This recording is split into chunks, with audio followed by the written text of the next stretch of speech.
Ladies and gentlemen, this is Nick Crespo, your host for today and forever. And welcome back to another episode of the Lawyers in the Making podcast, where it is my job to focus on the unique journeys to the law and law school of professionals in the legal field and law students.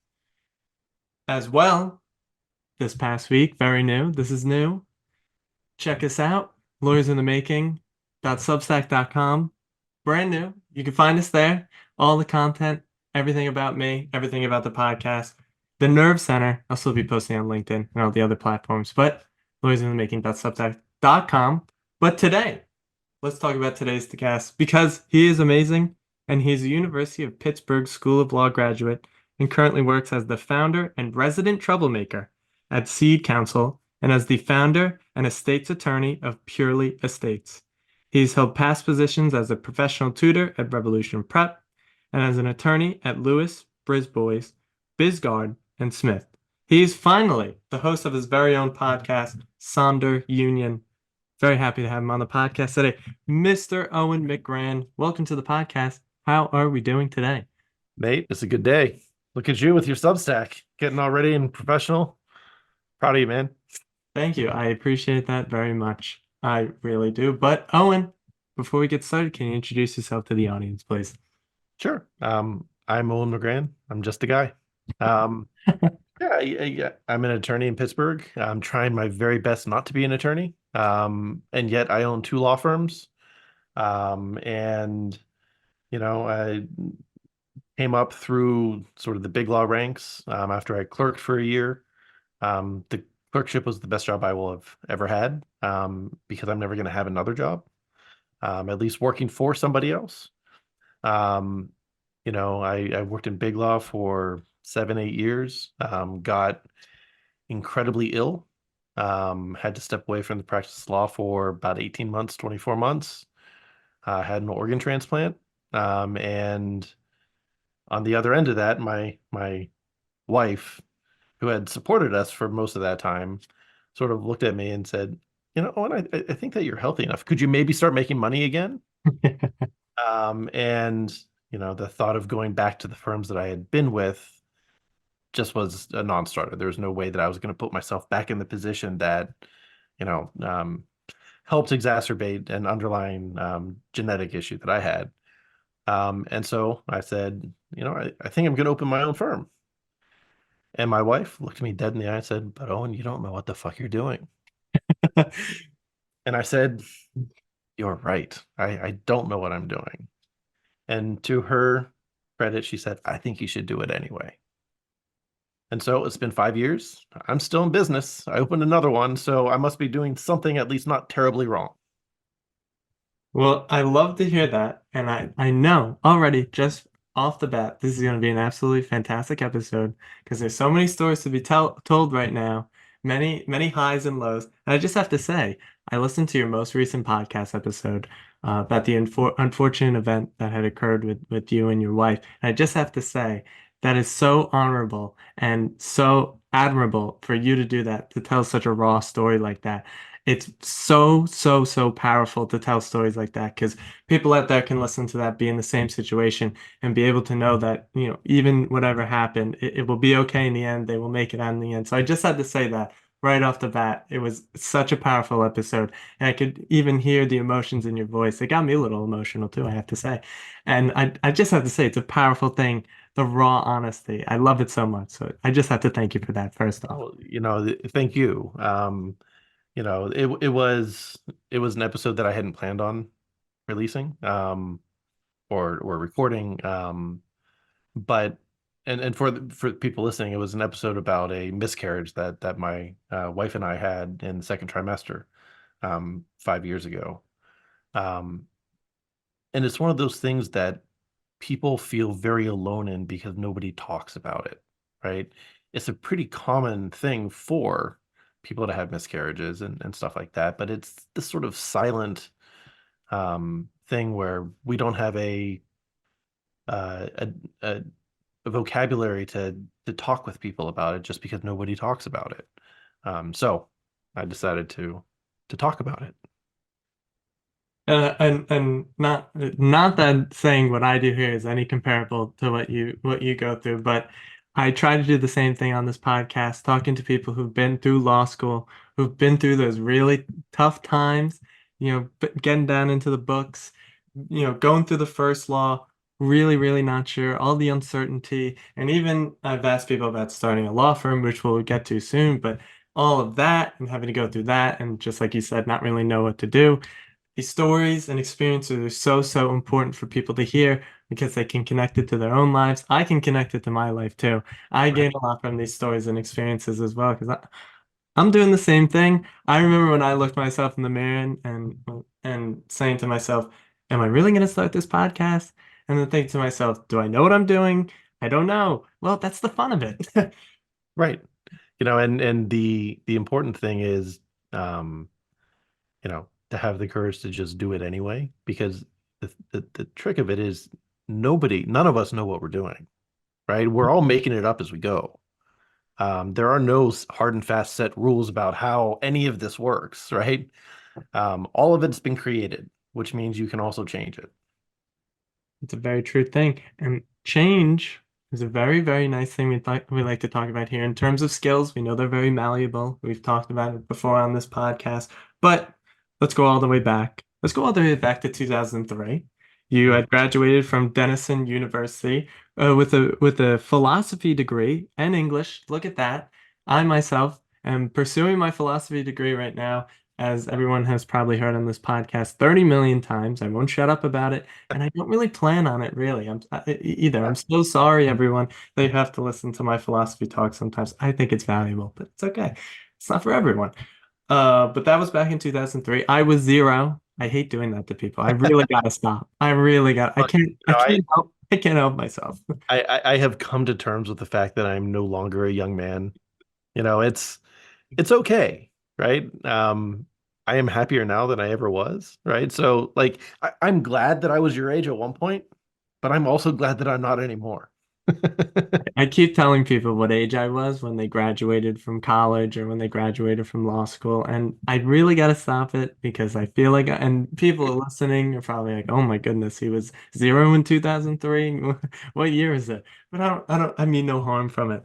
So you graduated from Denison, then you went to get your master's at Binghamton University, which I know very well. I have many friends there. Shout out Luke, shout out Sean. He plays soccer there. See, I shout them out now. I used to not, but now they have to listen to this. That's Uh, right. So you graduated in 2005 from there, and then in 2006 you ended up at the University of Pittsburgh School of Law. So simply put, Owen, why'd you do it? Why'd you go to law school? Yeah, I mean the real answer was I was trying not to. Um, my dad's a lawyer, right? And he is a wonderful man, but I saw what he worked like, when I was a kid.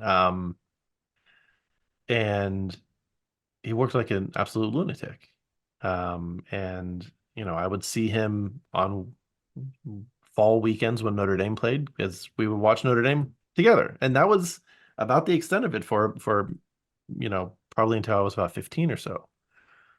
And it became very clear to me that if you're going to not just like become a lawyer, but survive as a lawyer, it's something you have to want to do, right? Because it's an investment of all kinds of different resources, right? And I wasn't sure that I wanted to do it. Um, so, I started college as a classics and comp sci double major because that makes sense. And I took a philosophy class and switched to philosophy because it was the hardest thing I could find. Right? It challenged the way that my brain processed things and thought through things in a way that, other things I could figure out. Right. But with philosophy, the point is it's about the questions, not necessarily the answers. And that will mess with your head, right? When it's not about coming to the right end of the solution, you coming up with a solution. Um, and I went and I got a master's in English. And as my father so kindly put it, congratulations, you have a pre-homelessness degree. Um, and it was one of those things where I had thought about going on and getting a PhD and becoming a professor. And I got into, one of the five best PhD programs for English in the country. And I saw that their graduates had a 10% chance of getting a tenure track position. I thought that math doesn't really work that well. And I took a step back and finally sort of succumbed to the notion that, there's a Venn diagram of things that I'm good at, things that people will pay me to do, and that tiny middle bit, law fit. I took a year off. I tried to become a rock star. You can imagine how that went. And so I sort of wound up in law school by matter of elimination, right? Um, so yeah, Were you lead singer, bass guitarist, drums? What'd you play? I play guitar. Oh, Although I can fake it on bass and drums, and if you don't know anything about music, you might not know that I have no idea what I'm doing on keys. Um, can play banjo.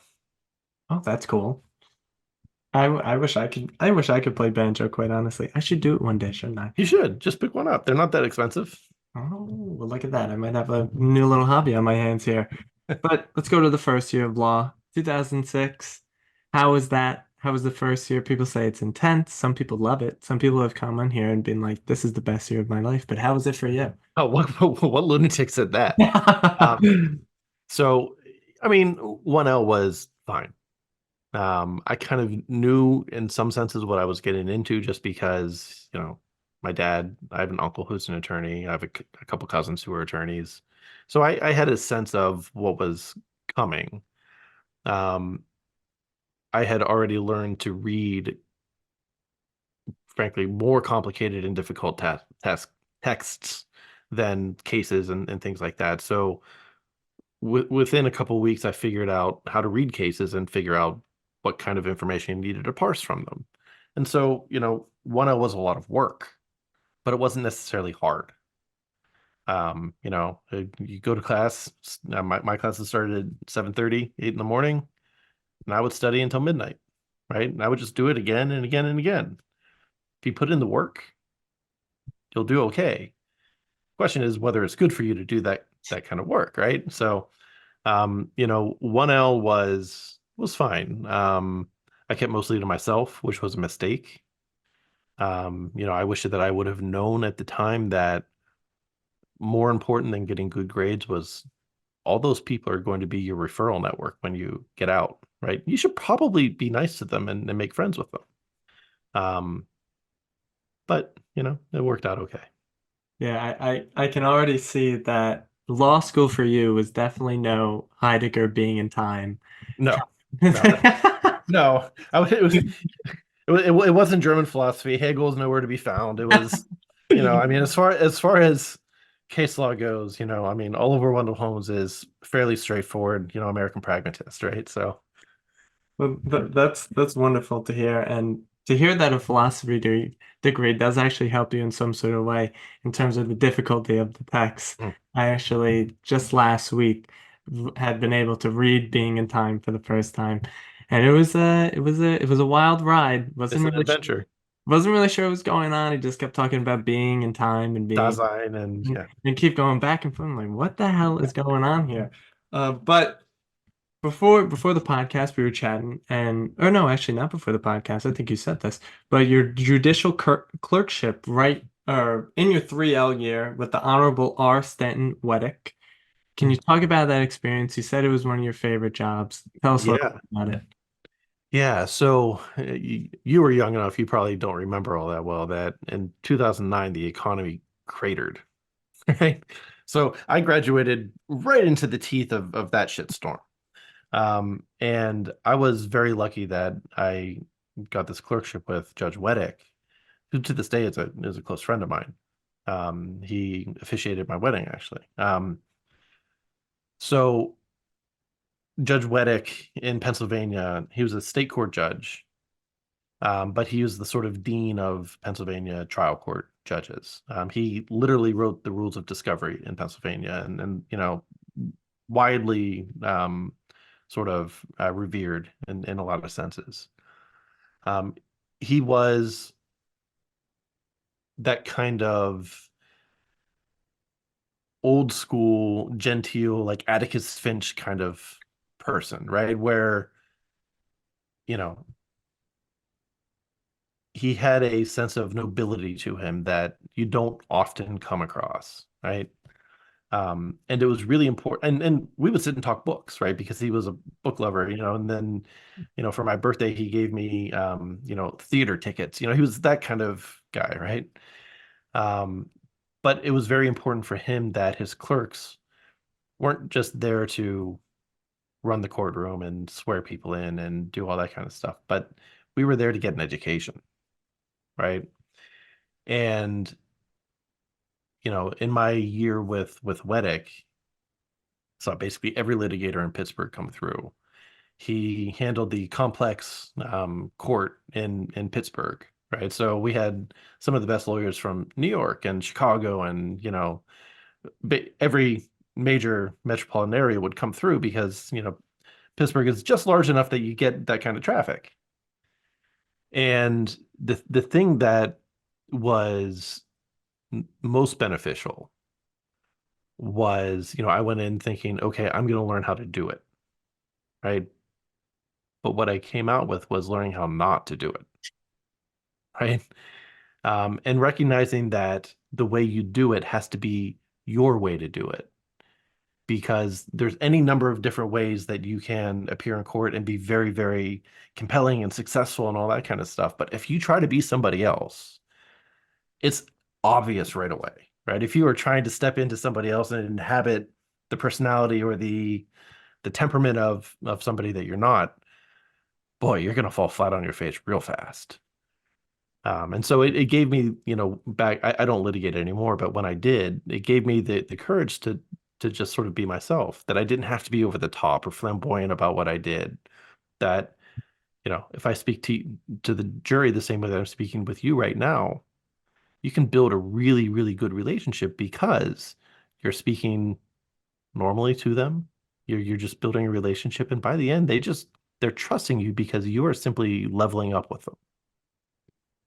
I think what's most important about what you just, there's so many important things that you said, all filled up in that experience. One of the first things that came into my head was doing it the way that works for you. This is talked about episode 27 with Jonah Perlin. Mm. He was Jonah's great.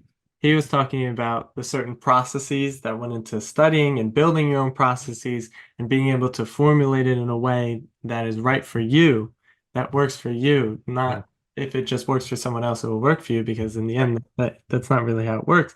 And even on top of that, being able to play to your strengths, just like you did in choosing to go to law school, you felt that you had all these qualities, you had all these skills, and in the end, law school is where all those skills met in sort of the center axis of it all. And finally, building a relationship with the jury, talking to the jury like you were talking to me, shows just how important authenticity is. Mhm. Any sort of field that you ever get into, even just talking to people on the street, if you come off as an authentic person, you become more likable. You're prone to more opportunities to come your way. I know this myself. I've had many opportunities come my way through this podcast because I'm truly myself on here. I'm Mhm. not trying to be someone else at all. But it goes to the likability of people and the grander scheme of sort of being yourself, but being the right self. Because Mhm. personally, I want to see how you feel about this. Because I think one of the worst pieces of advice you could ever give to someone is to be yourself. Because someone, hold on, someone could suck. They could just suck. So are you going to tell them you should be yourself and suck? No. But I think the better piece of advice would be to be the best version of yourself. Be a version of yourself that is likable. Be a version of yourself that's personal, that can talk to people. How do you feel about that? Do you agree with me? I had to test that on you. So, I mean, I'm going to challenge the premise that there is a self in that sense, right? I mean, because I think we are a congress of selves, right? Given context, you and I are going to speak very differently, right? If you're with your buddies, right, outside, you're going to have very different lingo than you are if you're with your grandmother, right? Or in church, or you know, you pick it and you don't even think about it. You just automatically like sink into a different version of yourself, right? None of those is more real or less real than any other. They are you meeting a moment, right? Um, there, do you know who Seth Godin is? I do not, but I'm ready. So Seth Godin is really interesting. Um, he writes a lot about business and marketing and stuff like that. But he's one of the few. I hate most business books. I think they're full of trash. He's actually somebody who thinks about stuff, and he's more of an intellectual in that space. But somebody once asked him, um, so it's important that we bring our authentic selves to work. And he goes, "Good God, nobody wants to deal with that, right? Like there's got to be some mediation of what you bring, right? And coming back to your end point, yeah, bring the version of yourself that belongs in that place, right? The version that is charming if you need to be charming, the version that is, studious if you need to be studious. Meet the moment, right? That's absolutely perfect advice. And I think going back to what I was saying, connecting to what you were saying, is that I guess I meant it in more of a foundational Yeah. sense, where that foundationally you should be authentic, you should be yourself, but in certain contexts you should Mhm. act in a certain way and be able to adapt to whatever environment you're in and be the best version of yourself Right. while adapting to that. So there we go. Look at that. I feel like I feel like I'm talking to Socrates right now. But so let's go into your career. After your wonderful clerkship, you started as an associate attorney at Tucker and Arnsberg, and Mhm. then you went on to become an associate attorney at Babst and Callan, and then finally, well, and then you had two more. So you were an associate attorney at Pagadio, Sneath, Miller, and Norton, and then an attorney at Lewis, Brisbois, Bisgard, and Smith. I hope I got all those names right. You're close enough. Feel like I was doing pretty good there. I'm always challenging myself with the names because sometimes I see one I'm like, ooh, but I still got to try it out. So I know I named all of those, but can you talk about your experiences there, what you learned there? How was it? Did you like it? Did you not like it? That sort of thing.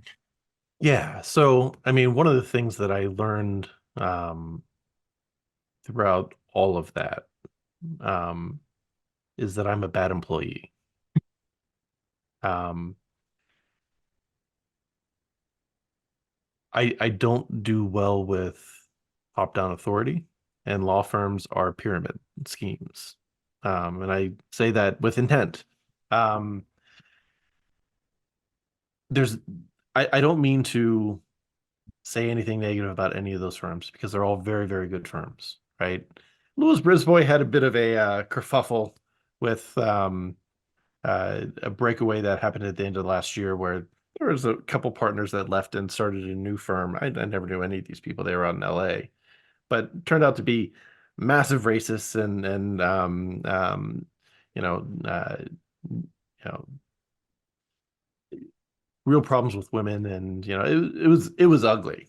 So Louis Brisbois is now famous for different reasons from when I was there, but all the firms were great firms for the most part. Good people, you know. Um, at those firms, I did complex commercial litigation. I helped Fortune 50 companies slap fight each other, right? And I learned a lot. I had a lot of fun. I realized that the way that I think about things doesn't necessarily fit into those very prescribed environments, right? Some of it comes down to the fact that I have ADHD, right? And so there are certain things that just don't match. It's very difficult for people with ADHD to keep track of time. And boy, law firms are very interested in keeping track of every 6 minutes of your life. So that was always just a huge um, challenge for me, just on a personal level, keeping track of all that kind of stuff. But it was also, I was pretty arrogant when I was younger. I'm still arrogant, but I was then too. Um, and you know, oftentimes, cases would come in. I would know the file best because I was the one who was living with it day to day. And sometimes a partner would come in and say, "We're going to do this." I'll say, "It's not going to work." They say, "The fuck do you know, kid? We're going to do this." And I would say, "But it's not going to work. It's not good for the client." And he said, "We're going to do it." So we go ahead, we would implement that plan, and lo and behold, it would not work. And Owen, why did you do this? Right? And I learned after a little while that I had to pay for the record. And every time I was told to do something that I didn't want to do, I would send an email confirming it and all that kind of stuff. But I'm really good at owning my own mistakes, but I'm not very good at owning other people's mistakes.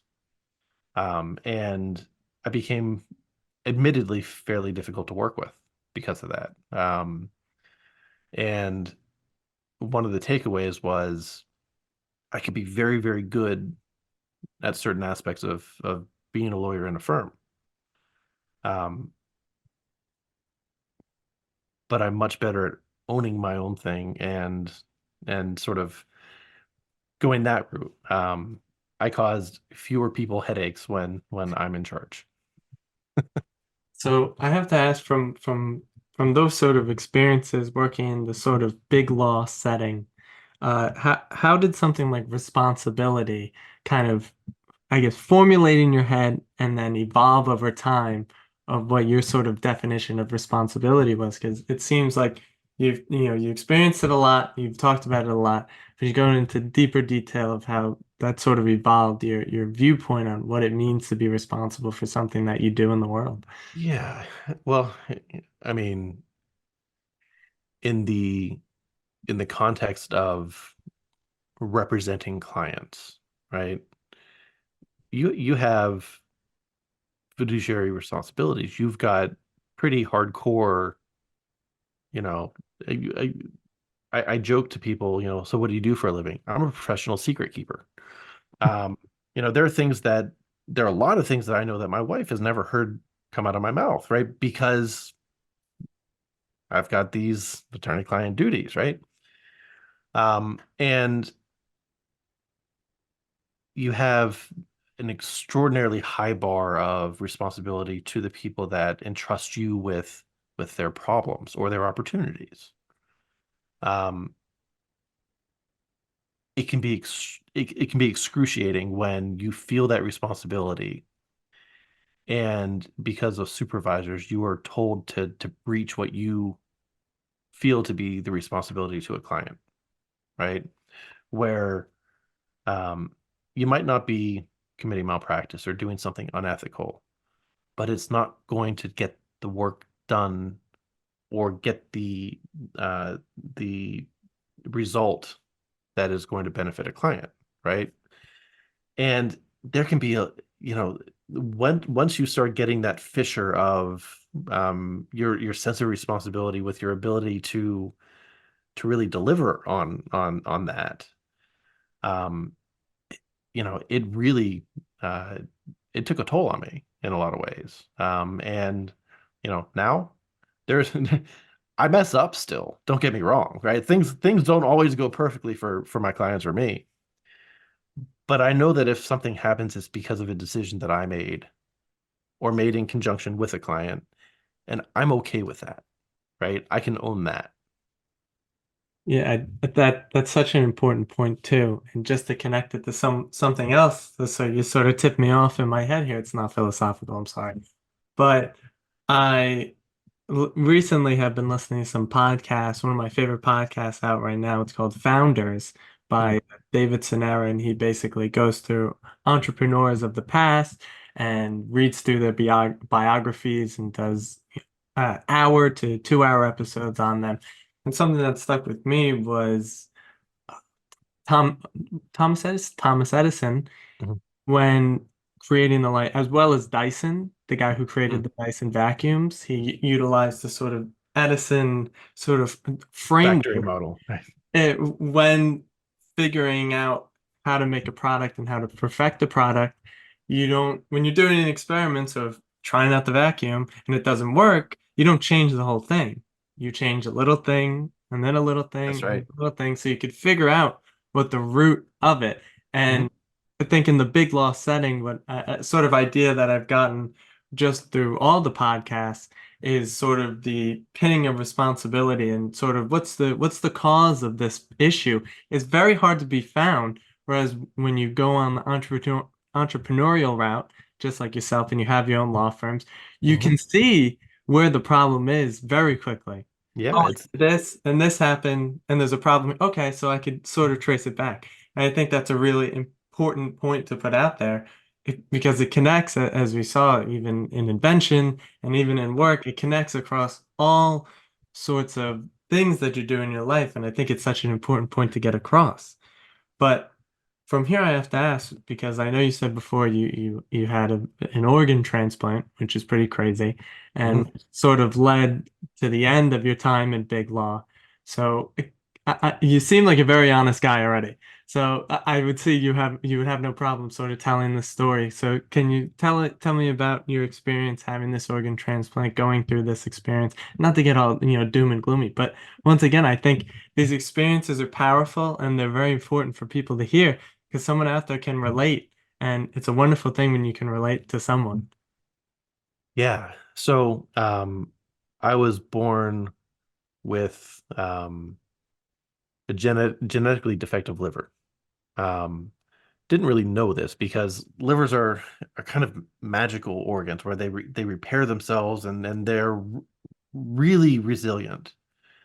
And so, it wasn't really until my 30s that I started having some obvious issues, right?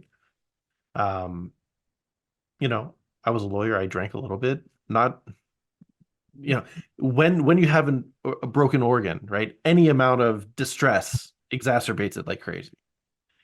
Um, and you know, one of the side effects of liver disease when it hits is called hepatic encephalopathy, which sounds like I was speaking a different language, right? Because it was basically Latin. Um, but the easiest way to understand it is it presents like Alzheimer's, right? If your job requires you to use your brain, that's not great, right? That's going to put you in a pretty touchy position, to put it mildly. So that's when I gained insight into the fact that I was telling the same story over and over again, and you know, going down that path, I pulled away from practicing law because I mean it would be malpractice for me to have continued.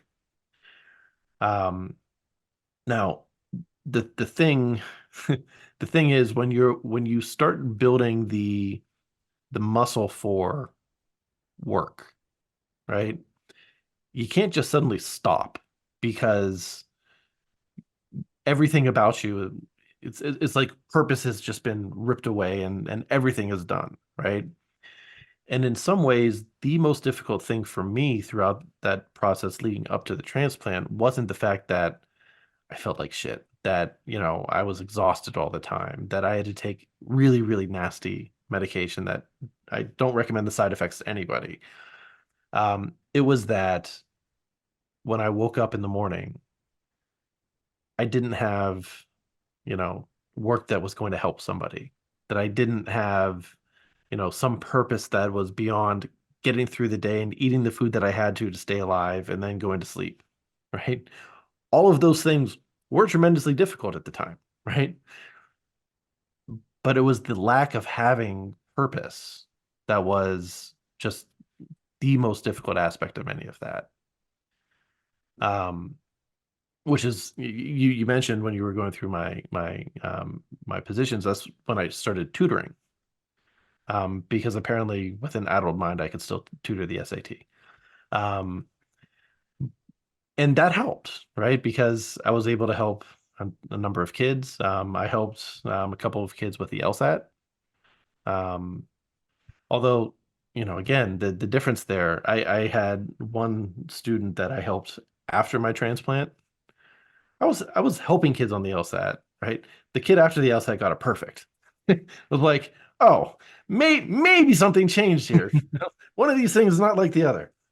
Um, but I you get listed for a transplant, and the thing that isn't always, if you haven't been through it, you don't recognize. Once you're listed, you can't leave more than you have to stay within about an hour and a half to 2 hours from the hospital, because if you get a call, you drop everything and you make you bust your ass to the hospital, right? And so for a 2 year period, I was landlocked in Pittsburgh. And Nate, I love Pittsburgh, right? I grew up here. I thought it was boring. I left, went to Ohio, went to New York. I lived in Manhattan for a little while.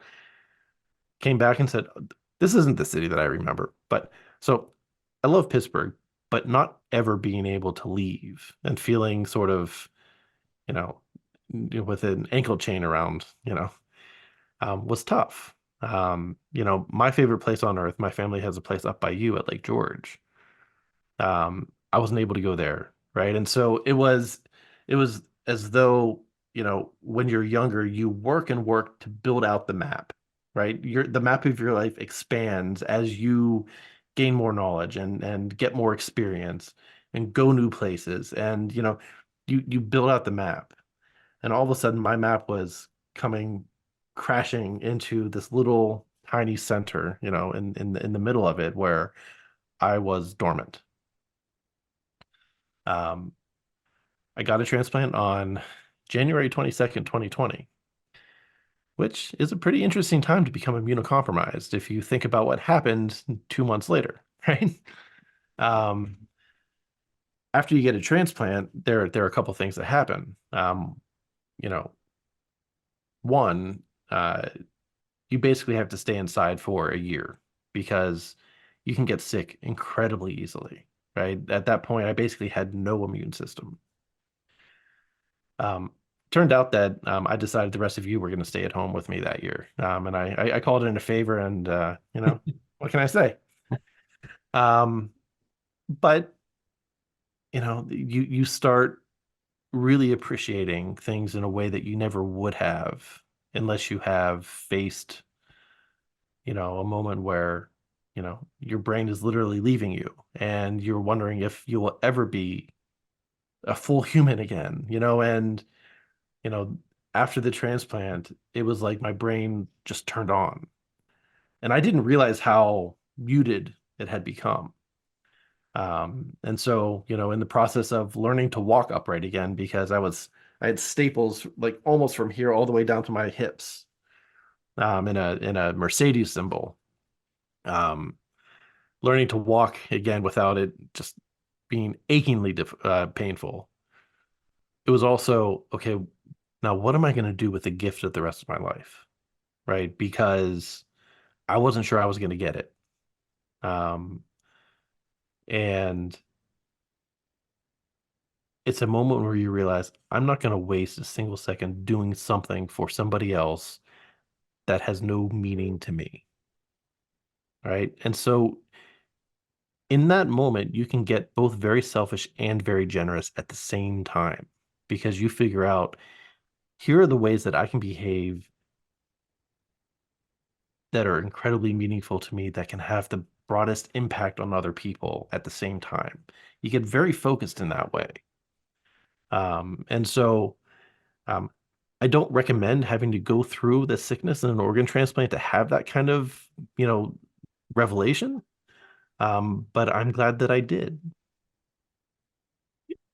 Amazing. I just have to say, amazing. That's so absolutely powerful. A beautiful story. Because it's just, oh, it's also very philosophical. But I think from that, I just have to ask, what was the sort of like, how did it feel, the visceral feeling of sort of getting that purpose back, being able to give purpose to your own life again? Um, I mean, there was a part of me that I mean, to this day can't really comprehend it. Had I been born 20 years earlier, I would be dead. right? I mean, there's so much happenstance around it, right? So organ transplants and liver transplants in particular were invented here in Pittsburgh. The best care that you can get anywhere in the world for it is in my backyard. Um, the first one was done in 1989. I was 8 years old at that point, right? Um, the the sheer stupid luck of it all is astonishing, right? I mean, um, none of us have any right to be alive, right? But to be afforded that luck twice is more than I could possibly ask for. Um, Yeah, I mean, I get chills running down my spine. Honestly, that's insane. That the universe just works in the most interesting ways.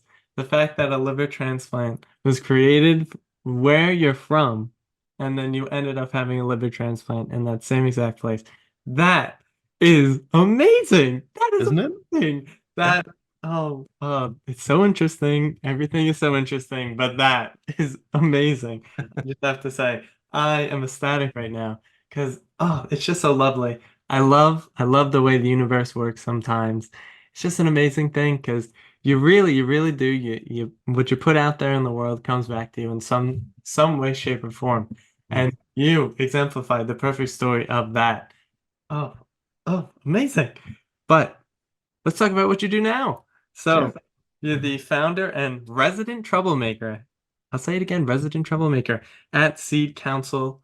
And you're also the founder and estates attorney at Purely Estates. So let's talk about the first one, Seed Counsel. What do you do there? And what do you mean by the fact that you are the resident troublemaker? Yeah, a funny story. When I formed the business, I went into the bank to open a bank account, and they said, "What's your title?" And I said, "Resident troublemaker."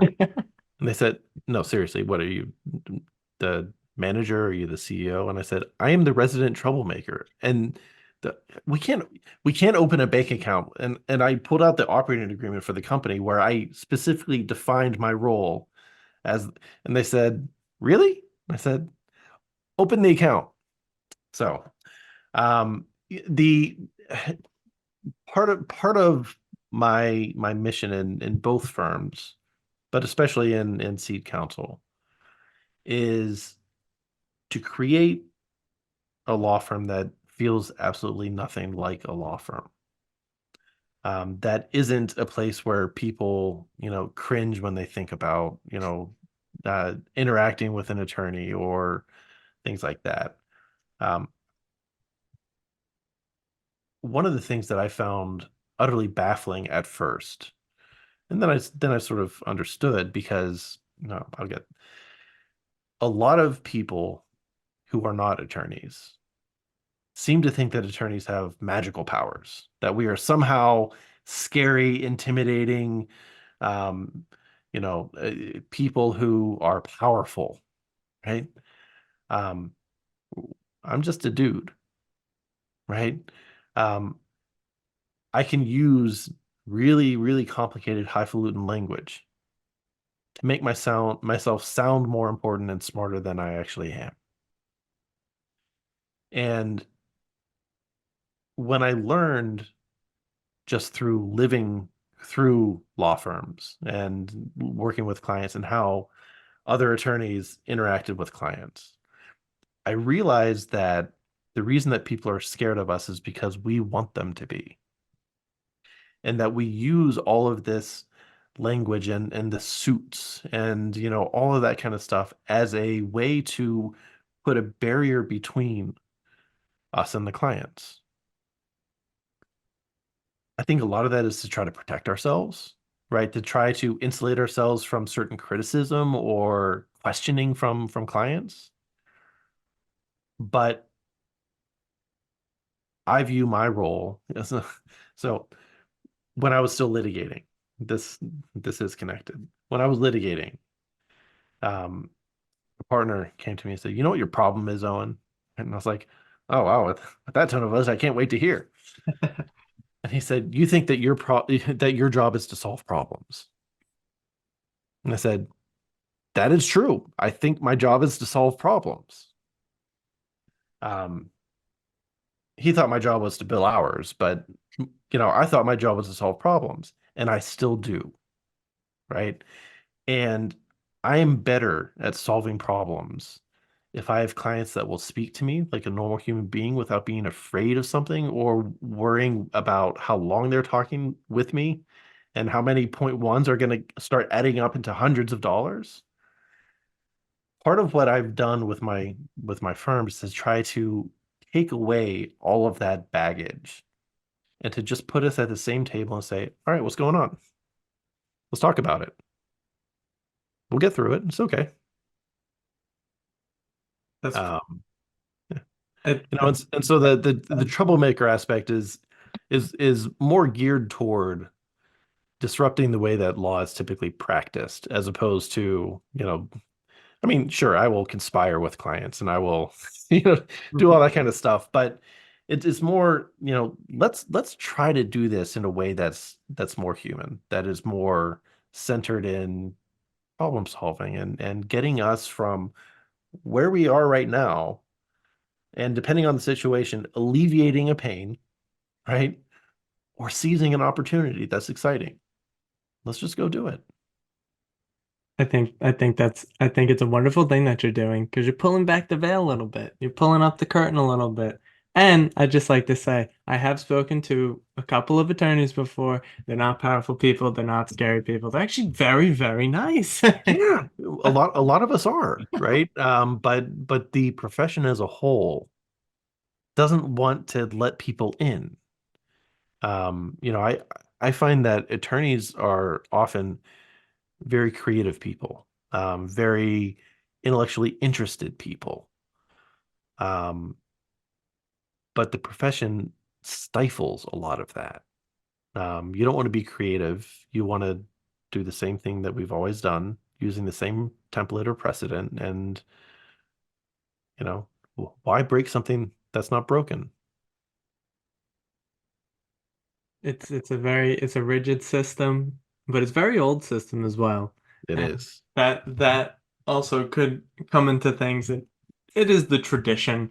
I mean, it is based upon stare decisis, precedent of everything. So, you can figure something out that happened 30 years ago and find those cases and then find the case before that and then the case before that.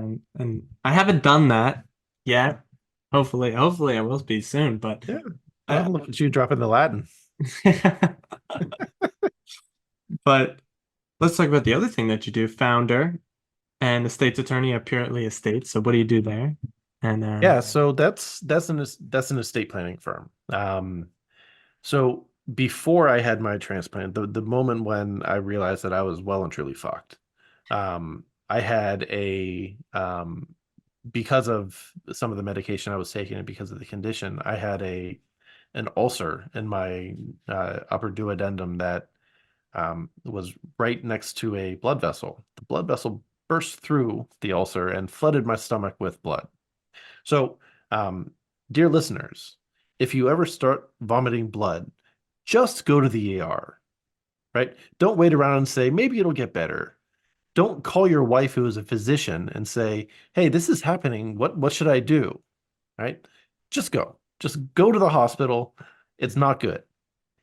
Um, so it's not good. I ended up as like an idiot at 11 p.m. I was like, I'll just get an Uber to the hospital. So I waited for the Uber to show up and we go to the hospital.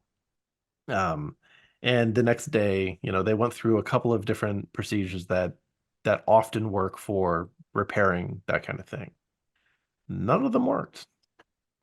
And I was in the hospital bed with my dad who had just driven back. He was visiting my sister in Indianapolis. And she was then my fiance, my now wife. And the doctor came in and said, "We've got one more option. Um, it's got maybe a 10% chance of working. If it doesn't, I'm sorry." And in that moment, I started laughing, right? My father did not think that was an appropriate response, but I realized I had no estate plan. All of my retirement funds were still named so that the beneficiary was my ex-wife, right?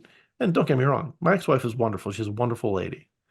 But I would have preferred my fiance to have received those funds and the life insurance and all that kind of stuff if something were to have happened.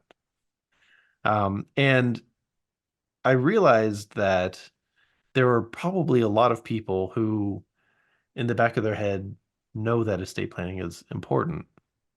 But I'll get to that someday. I'm still young. I'm healthy, right?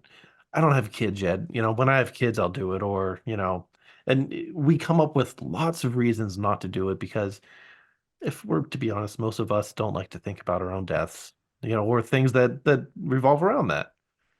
Um, and the first thing I did after I got home, after surviving, the punchline to the story was ruined because I'm still here talking to you. But when I got home, I was like, I need to figure out how to do my estate plan, right? And so I put it together, and it became one of those things that became important to me, right? That more people need to do this. You know, so once I figured out how to do it and I started the small business firm, the startup firm, I realized that a lot of those people needed business succession planning, right? Especially boomers who are looking to retire and they want to get it off to somebody. They needed estate planning to go along with the business succession planning. So that sort of came together. Um, so that's the genesis of that firm. Yeah, I know a little bit about estate planning. I know my grandfather, who's extremely, extremely intelligent, one of the most intelligent people I've ever met. Probably why I'm a little smart. Not that smart though. I'm still a little stupid. But he's been planning his estate since he was probably like 50 years old. He's like I think he's 91 now, 90 Yeah. maybe. So it's been about 40 years since he's been ready to go. But he explained to me, and he was basically like, you got to do it as quickly as possible. You got to make sure everything's good. You got to make sure everything's in place, that people know where the money's going, people know what to do with the money, make sure people have the power of attorney, make sure the right person has the power of attorney. There's Well, so much that goes into it. well, and a lot of people think that estate planning is really just about what happens when you die, right? But a lot of estate planning is let's make sure you're okay while you're alive, right? Those powers of attorney, um, they take care of you if you are in a condition that you can't make competent decisions and somebody needs to step in and pay your mortgage or decide whether or not you're going to get that surgery or, you know, act on your behalf in a way that keeps you safe, right? Um, so, it's one of the first things that I try to tell people about estate planning is like, yeah, I hate to break the news, none of us make it out alive, but let's worry about the bit before that happens too, right? Yeah, very very philosophical as well. That's why I like philosophy though. It makes me keep thinking about my death all the time and Yeah. throws It it was, at me. It's like it's you're gonna die and you know it now. And I'm like, damn it, I knew it. yeah. But it fuels the fire. It really does because it makes me very grateful. Makes me very grateful to be living, to be breathing, to be able to do things that people can't do. Yeah, there's a wonderful poem by a poet named Wallace Stevens, who by day was an insurance executive, but wrote really, really great poetry. The poem's called Sunday Morning, and there's a line that repeats throughout the poem that is, "Death is the mother of beauty." And I think that, it's a beautiful line, in that, if there wasn't an end, how are we going to appreciate any of it? Right? Just like books. Speaking of Exactly. books, speaking of books, Yeah. we now segue our way. This is the new segment I put on the podcast, which was implemented last episode. But we have the official Lawyers in the Making, Owen McGrann. What are your book recommendations? You have many behind you. The audience can't see it. Mhm. I was commending you before the episode on your bookshelf. I will commend you again on your bookshelf because I want a bookshelf just like that with all those books organized in a way where I can find them and be like, hey, I love this book. Look at this book. I'm talking to some guy behind me. That's very nice. But what are your official book recommendations? They don't have to be about law, just your favorite ones, ones that have impacted Yeah. life in many ways. So they're not going to be about law because I don't find law intrinsically very interesting. You know, the my my favorite writers, are we spoke about Dostoevsky in the green room before we started recording. I mean, he's just ridiculous. I love James Joyce. Basically, my taste is elitist. Um, Thomas Mann, The Magic Mountain is just, and it's one of the few books that I would put up against the Brothers Karamazov as an equal. I gotta read it now. Uh, Thomas Pynchon, Gravity's Rainbow is another one of those big books. I really like big books. There's something about the meatiness of a very long book that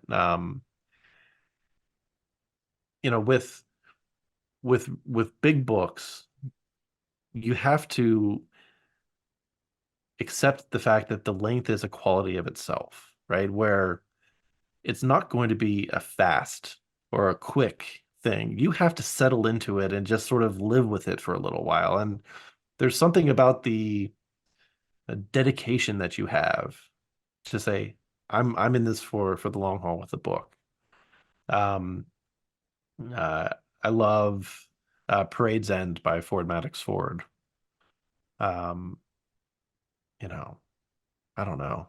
Um, I read more than is healthy. You know, it's my wife keeps trying to get me to watch TV shows with her. I was just like, I'm 42 years old now and TV is no longer important to me. She's like, "Can we just do it as a bonding thing?" And I was like, "Can we read a book together?" If you had if because now I have to ask you, you bring up TV shows. Is there any TV show that you've watched before and you've been like, this is worth watching? Yeah, I mean, there's a bunch of really great TV. One that might not be expected is Justified. Oh, I've never. It's a sort of modern Western, but it's not at the same time. The two foil main characters are just tremendous. Um, I mean, obviously you've got Breaking Bad and stuff like that, which are just classics. Succession lately, that was the last show that I actually watched. And when that ended, I was like, I guess it's over. Television is over for me. Um, but yeah, no, I mean, it's not that I have anything against TV or don't recognize that it's good. It's that I've now reached an age, also knowing that my lifespan is probably not going to be as long as the average person simply because of the health events that I've had. Um, if I have a limited time to devote to, you know, um, things outside of work, right? It's going to be family and books. Um, I would. It's. I'm not sure how perverse my mind must be, but I would rather sit and read, the philosophy of language, and sit with Robert Brandom and his de re and de dicto statements than I would just, sit and watch, the random TV show. So, See, I didn't know what book you were gonna say, but that one certainly because I just literally this past semester I'm taking 20 or this semester right now I'm taking 20th century philosophy, sort of the history of it. mhm. And we just started talking about De Dicto and De Re, and I know all Ah, about that. And it's not my favorite. Not my favorite, I wouldn't say. Look, it's not for everyone. it's not for everyone. I think it's interesting. I like the philosophy of language.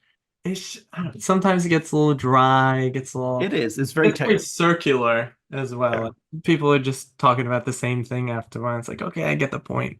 But still, at the end of the day, if you enjoy what you enjoy, just lean into it. You just that's gotta right. keep That's on right. doing it. But third to last question here. We're down to our last three questions. All right. The first of the three questions is what are the types of things that you consume and not food? The types of things that you consume on a daily basis, either that be social media, the X platform, YouTube, Instagram, Reddit was someone said that one time, anything like that, maybe some favorite people that you like to follow, that you read a lot, Sure. thing like that. Sure. Yeah, I mean, I'm going to give a sort of tongue-in-cheek first answer, and then I'll actually answer the question. The first thing I do every morning is I put on the screen of the sky, and I go outside for a good 45-minute walk with the dog. There's something that is grounding and settling about being outside before you start getting the screens, intermediating your lived experience. Um, But I mean, the only social media that I participate in at all is LinkedIn. And on LinkedIn, I'm just kind of a dog chasing cars. I don't have any real plan. There's no strategy. I just post about things that I find interesting. And sometimes that's, railing against the billable hour as a model, and sometimes it's quoting, or posting a Jorge Luis Borges short story about, the nature of self. So it's a fairly selfish feed in that I just put something up that I find interesting. But people on there um, who I really enjoy. There is a woman named Lenore Marquise, who is one of the best writers on the platform.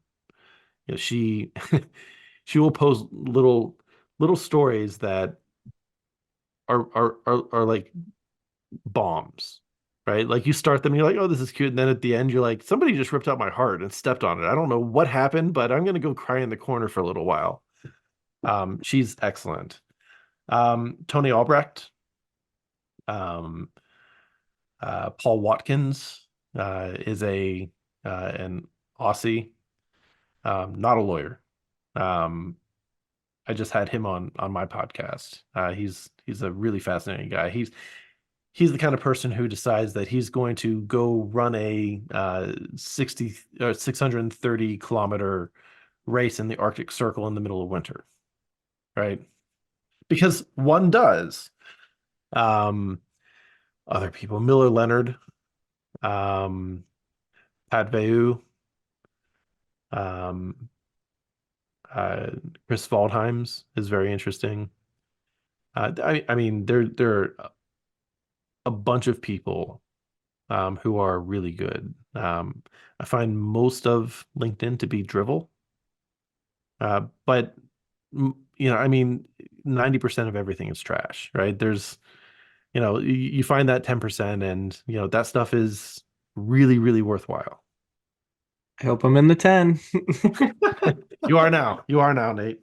Thank God, I was getting a little worried there. Listen, if I am a little driveled, then I just gotta step up my game a little bit. No, That's no, all. no. You know, You're doing good stuff. I appreciate that, Owen. But second to last question here. You're doing your thing at Purely Estates, you're doing your thing at City Council, but what does an ideal Friday night or Sunday morning look for Owen? Yeah, and it's not work. You'll be shocked to hear. If a Friday night, I like to cook. So rather than go out, my days of revelry are probably past me. When I was your age, it was a different story, but I'm an old man now. Um, I like making a really good dinner and hanging out with my wife. I'll probably play guitar for a little bit. Um, Sunday morning, this is really fun. I is my planning day, right? I mentioned earlier I have ADHD. If I don't plan, nothing gets done. Um, my calendar has take out the trash on it because if it's not there, it will not happen. So, th there are things that I have come to recognize as things that are really, really wonderful aspects of life that aren't necessarily great and fun, but they are gifts to my future self, right? where if I do them regularly, life is just easier and better. And because I've come to recognize that doing those little things I find to be really enjoyable. It's delaying that instant gratification. Something Hmm. very big nowadays, everyone's always talking about. I always see it, and I practice it very much in my own life. Yeah. And previously I did not. But then I Hmm. started and I was like, oh wow, this is such a wonderful thing. I can't believe I'm Right. missing out. Yeah, that's right. So, final question here, Owen. I do this at the end of every single episode. What are your words of wisdom for the aspiring law students, the current law students, and even the legal professionals out there in the world? You know, don't worry so much about what you're supposed to do. Everybody is going to have a very, very strong opinion of what it is that you're supposed to do, but they ain't you. Um, it can be very easy in a profession as traditional, as stuck up, as sort of dyed in the wool, as law, to fall into personas that are ready made, right? Um, don't. You don't have to. You can make it as you. Um, you might face a little bit of headwind doing it that way, but ultimately you'll be a lot happier figuring out how to do it in a way that makes you happy, that doesn't give you that sinking feeling as soon as your alarm goes off in the morning. You go, oh God, again. Um, the practice of law is hard enough. Find a way to do it so that you can find some joy and doing it in your own voice, right? Miles Davis has an absolutely, I have it taped to my monitor. Right? Like we think of Miles Davis, right? Probably the greatest trumpeter, ever, maybe the best jazz musician ever. You can make an argument one way or the other on that, but regarded, as one of the goats, right? And his quote is, man, sometimes it takes a long time to sound like yourself. It's like if Miles found that, right? Maybe it's worth, putting in some of that effort to figure out how to sound like yourself too. Tremendously philosophical and beautifully said, Owen. But that is the podcast. Owen, thank you so much for coming on here, sharing your experience and your raw honesty. I love it so much. And this is new at the end of the episode here, but check me out, Lawyers in the Making. .substack.com. It's brand new. Check it out. First article on there. I talk about why I started law school. But thank you, everyone, for tuning in, and I will see you in the next one.